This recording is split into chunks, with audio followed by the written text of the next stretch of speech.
এজন্য নবীজি সাল্লাল্লাহু আলাইহি সাল্লাম বলছেন, হাসরের ময়দানে বান্দা যখন নিজের আমলনামা আল্লাহর সামনে দাঁড় করাবে, আল আরাজু ফাকাত, সহজ হিসাব মানে কি? আল্লাহুম্মা হাসিবনি হিসাবান ইয়াসীরা, এটার অর্থ কি? তো নবীজি বলছে, বান্দা আল্লাহর সামনে নিজের আমলনামা নিয়ে দাঁড়াবে শুধু, আর এটা হাতে রাখলে আল্লাহ তাআলা শুধু তাকিয়ে বলবে ঠিক আছে, ওকে, আগে আল আরাজু ফাকাত মানে শুধু আল্লাহর সামনে তুলে ধরবে, আমি দাঁড় করাবো, আর আল্লাহ বলবে ওকে, আগে বাড়ো।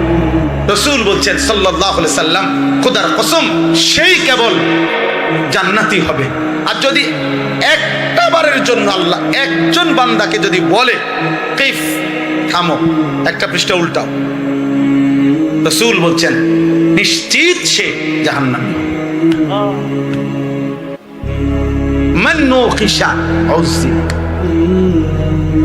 যারই হিসাব নিবে আল্লাহ তারই আযাব হয় শেষ। যদি বলে শুধু কি উল্টাও, কয় পৃষ্ঠা, এক পৃষ্ঠা উল্টাও তো দেখি, শেষ কয় মানা।